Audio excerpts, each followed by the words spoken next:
I always thought betrayal would come loud. Screaming matches, slammed doors, lipstick on a collar. But Jackson Hale didn't believe in theatrics. No, he believed in whispers behind closed doors and text messages sent at 2:14 a.m. in lies draped in cologne and pressed Italian suits. I was brushing my hair when I smelled it. Ombre Nuit, a perfume I never wore, a scent I hadn't owned in years, and yet it clung to our pillows. It clung to his side of the bed. I didn't say anything that night. I simply stood there in my silk robe hairbrush frozen midair as he wrapped his arms around my waist and kissed my shoulder. Long day, he asked? I smiled, not anymore. What a ridiculous lie. But I learned early that silence was a woman's sharpest weapon, especially when the men around her think she's forgotten how to use it. Jackson and I built Hale and Ward from nothing unless you count a $500,000 angel investment from his father as nothing. He was the face, the pitchman, the man in navy blue who knew exactly how much to smile. I was the architect behind the code, the mind behind the systems that made our app go viral in year 2. No one cared about that. They only cared that I looked good beside him on magazine covers. We had rules, we had respect, we had power. Or so I thought. The next clue came wrapped in lace. Literally. I found it 2 days later, tucked inside the corner of our linen hamper. Black lace, not mine. My taste was minimalist, clean lines, no frill. I held the thing between 2 fingers like a specimen. Aria. The name hit me like a whisper before I even let it take shape. Aria Monroe, our new strategic assistant, the woman Jackson hired without running a background check, without even asking me to sit in the interview. She's efficient, he said, and she knows how to keep up with me. I bet she does. Aria and I went to college together. She wasn't someone I hated per se, just someone I forgot, the kind of girl who always borrowed clothes and never returned them, who dated your ex 2 weeks after you broke up but swore it just happened. She was beautiful, always had been, but it was the slippery kind, like oil on glass, nothing you could hold on to. Jackson had no idea I knew her. That was the part that made me laugh quietly at 3 in the morning with the bathroom light off. The affair wasn't dramatic. It was lazy. That's what got to me the most. No fake names, no secret hotels, no burner phones, just their carelessness. Their belief that I, Selene Ward, CTO co-founder wife, would be too busy tweaking our back-end system to notice the back-end action happening in my own home. They thought I was too consumed with IPO filings and algorithm models to notice a perfume bottle that didn't belong to me sitting in the 3rd drawer of his office desk. They were wrong. I started documenting everything. Phone records, hotel invoices, Slack messages.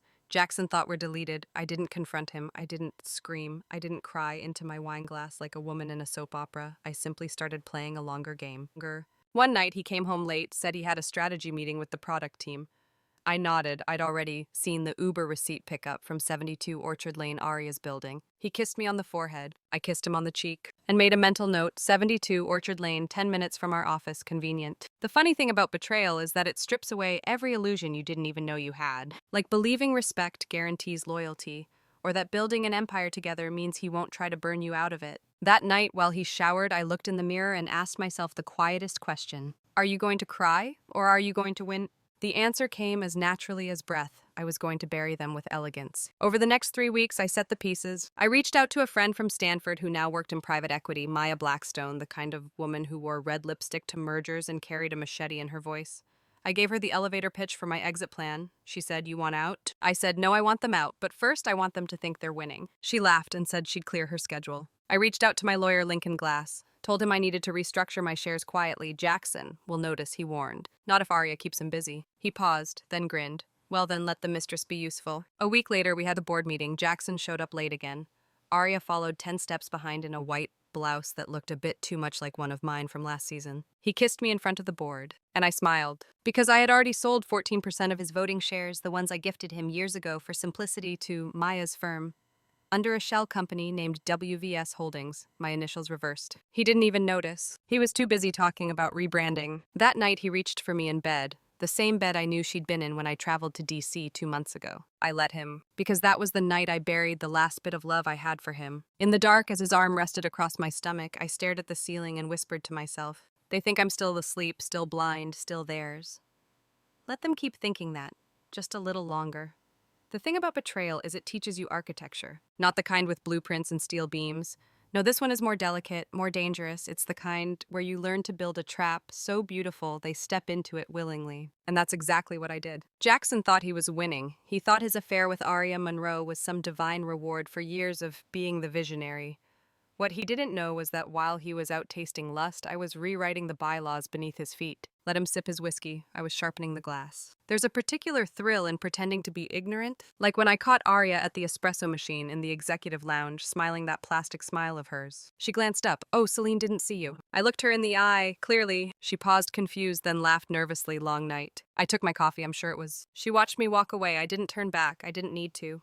The way her posture stiffened told me everything I wanted to know. Doubt was seeding. That was step one. A week later, I scheduled a female executive dinner, something Jackson had always considered frivolous. It's not strategic, he'd once said. You don't win loyalty over wine. That night, I won 3 votes on the board with nothing but Pinot Noir and precision. Camilla Tran, CFO, Nadine Holloway, legal counsel Priya Shah, head of product. 3 women, 3 keys. Each had been overlooked by Jackson at least once, each remembered. By dessert, they were mine. I made sure Jackson saw the dinner photos on Instagram. I knew Arya would scroll through them too, face blank thumb, hesitating just slightly when she saw me laughing with our senior women. What Arya didn't know was that I'd tagged each photo with a private hashtag Quiet Revolution, a joke between me and Maya. We laughed about it later.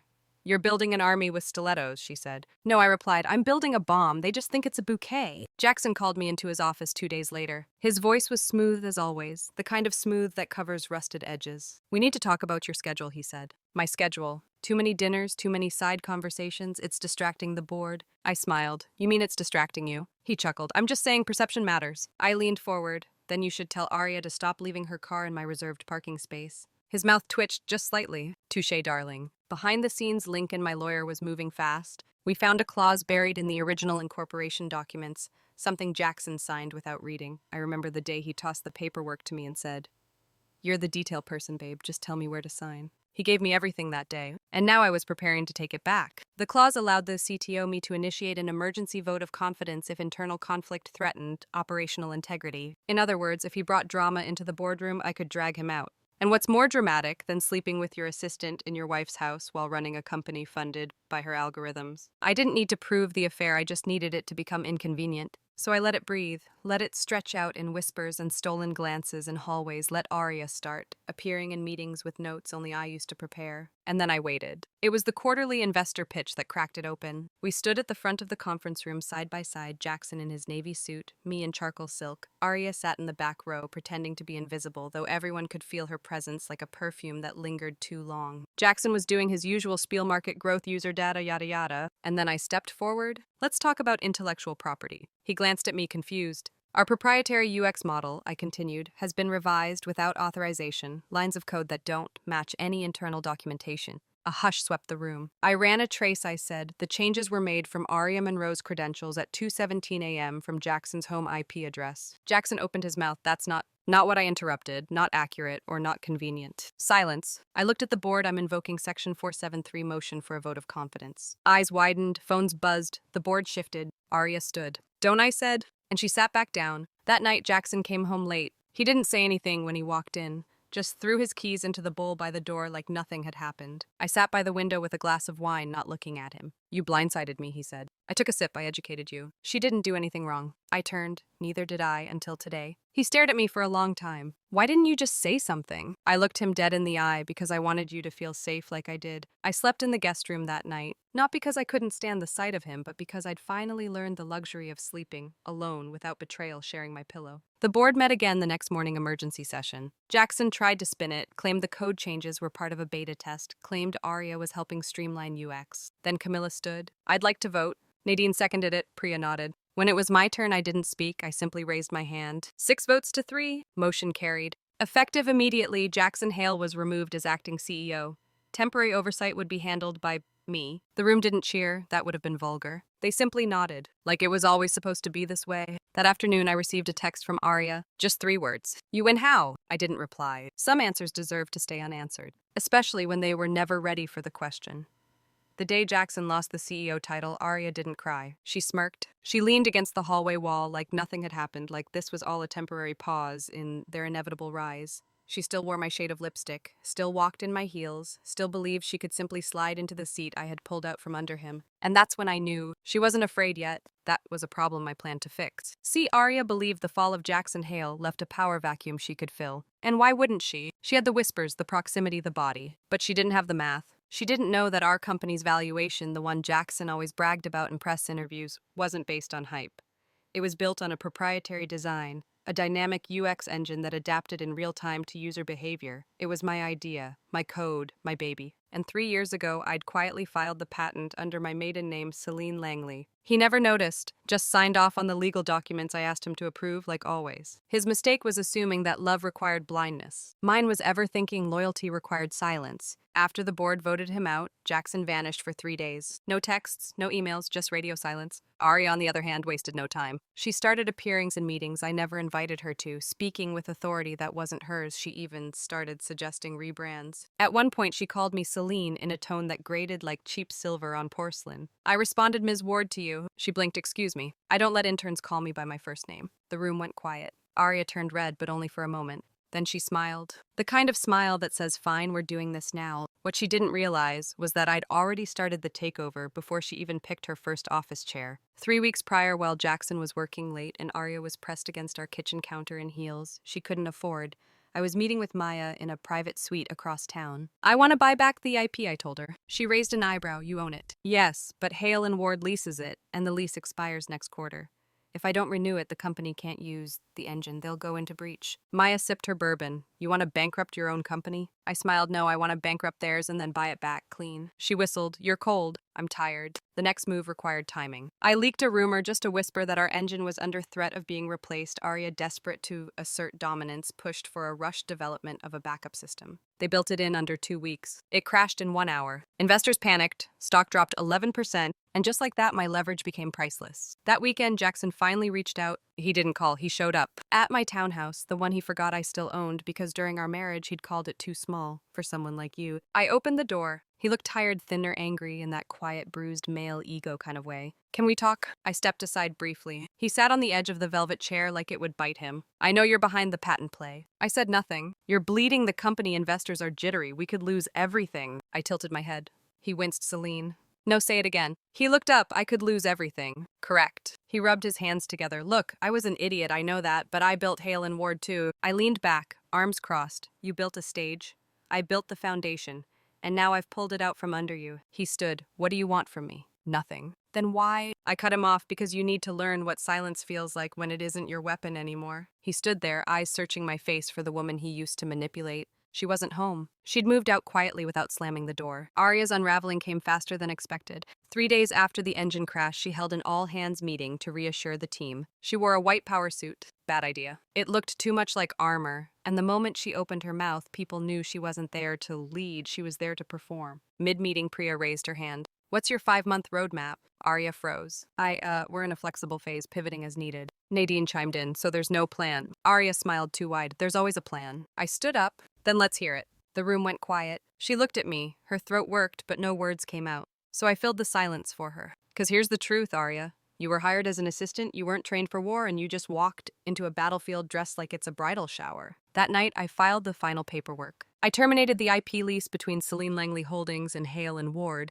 effective immediately, which meant no more UX engine, no more flagship product, and most importantly, no more illusion. The next morning, I held a private shareholder meeting. I presented the acquisition proposal, merge Hale and Ward into a new entity, one led by me, one backed by Maya's firm, one with all the tech, none of the dead weight. The board approved in under 20 minutes. The new company, Langley Ward Systems. Arya was not invited to the transition. Jackson wasn't either. But here's the part no one saw coming. I sent Arya a bouquet, white lilies, a note tucked deep in the petals. "Thank you for reminding me who I am." She posted it on her story, thinking I meant it kindly. I didn't. I meant it exactly as it sounded. I thanked her. Because sometimes it takes being betrayed by someone who thinks they've won to remember what it feels like to hold the sword again. Courtrooms have a smell. Old wood, stale paper, recycled air, and tension too thick to name.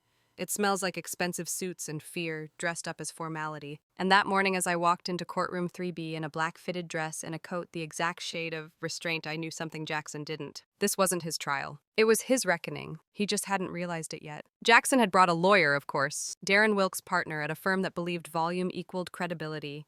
He wore arrogance like aftershave and walked with the subtle smirk of a man who thought courtroom battles were just extensions of country club games. He gave me a once-over, then turned back to his laptop. Dismissed. How delightful. The judge was efficient, female mid-50s, the kind who didn't tolerate monologues or pageantry.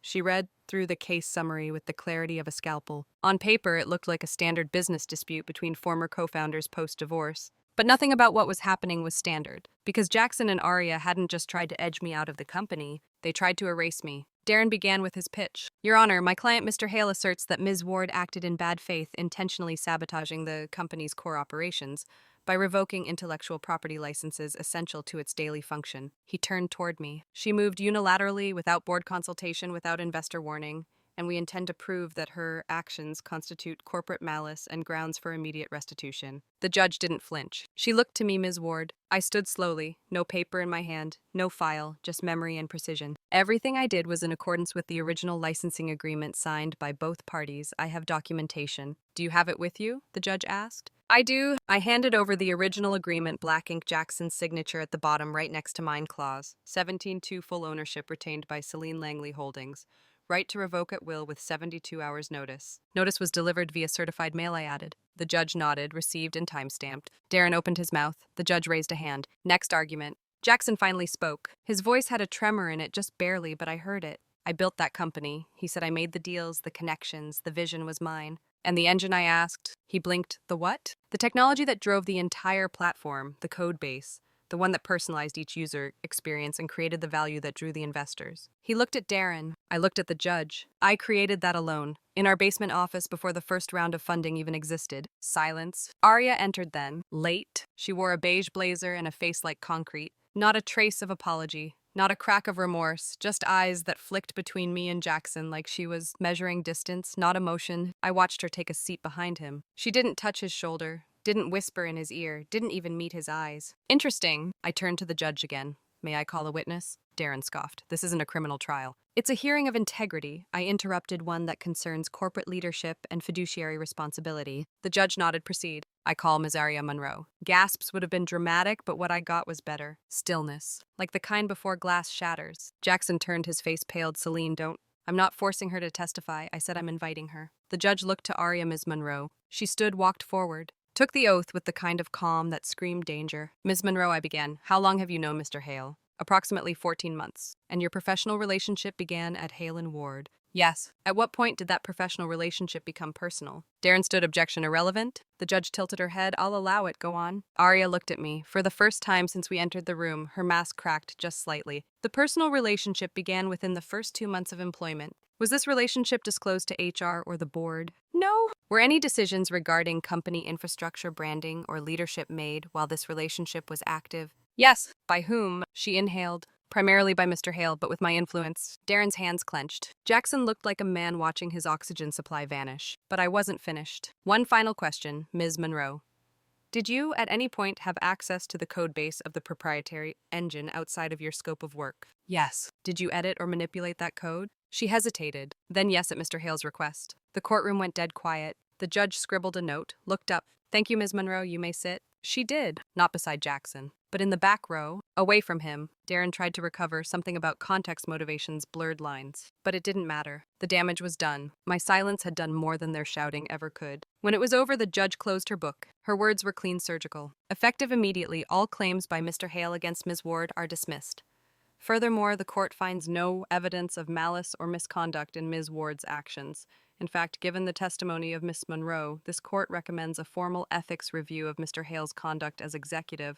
Bang. Gavel down. War over. Outside the courtroom, Jackson approached me. Alone. His eyes were bloodshot but dry. Pride doesn't let men like him cry in public. You turned her against me, he said. No, I said, you never had her, you just mistook reflection for loyalty. He looked away. What now? I stepped closer. Now came the line I'd waited months to deliver. You cheated in our bed. I leaned in, whispered the final blow into his ear. So I kissed her cheek, bought the boardroom, and left your name off the door. He didn't move, didn't speak, didn't breathe, just stood there, still, small, finished. There's something poetic about erasure. The way you can remove someone not with bullets or rage, but with paper, with signatures, with silence, with the very thing they underestimated in you. I didn't destroy Jackson Hale. I just made him forgettable. And that to a man like him is worse than death. The week after the verdict, I received an email. Subject RE transition plan. It was from Maya. Simple, direct, ruthless in its elegance. All shares under Hale's name are officially voided, pending ethics review. New entity name approved, Langley Systems. His name has been scrubbed from all founding documents. You're the sole listed founder. I didn't smile.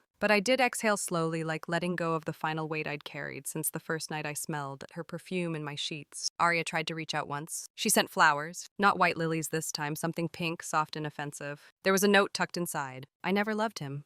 Not really. I just wanted to matter. I didn't respond, because I wasn't interested in vengeance anymore. I was interested in peace, and she didn't belong in mine. The rebranding launched with sharp precision. Langley Systems rolled out a new platform built off the original engine, but refined, leaner, faster mine. We didn't mention Hale and Ward in the press release. We didn't need to. The industry knew, investors knew, and more importantly, he knew. 3 months later, I walked into the new headquarters. Not glass and chrome like Jackson preferred, but sandstone and shadow sleek, quiet, dignified, the kind of place you built legacy from, not illusion. The lobby receptionist smiled as I passed morning Ms. Langley. Langley. It felt right. Not because it was the name I started with, but because it was the one I chose to end with. I took the elevator to the top floor. The new executive suite bore no resemblance to the one I used to share with Jackson. No leather couches. No ego walls of press clippings, just space airlight, and a single plaque on the glass door. Selene Langley, founder and CEO. Underneath, etched in brass, power speaks loudest in silence. I sat behind my desk. There were no celebration parties, no confetti, no interviews. Because this wasn't a victory you screamed about.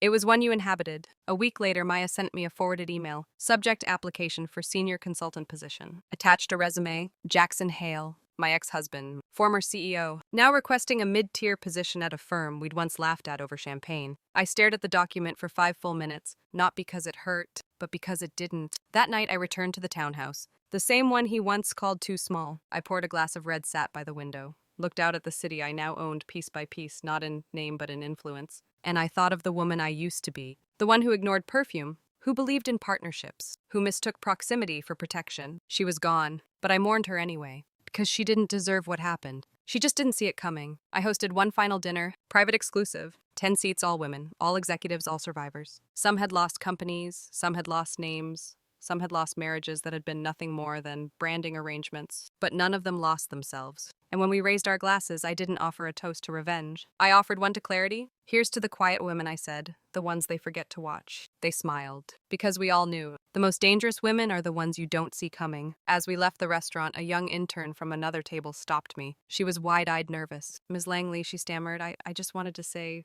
you're kind of a legend. I smiled gently, then let me leave you with a truth, not a myth. She leaned in, I whispered. Don't ever let someone convince you that your silence is weakness.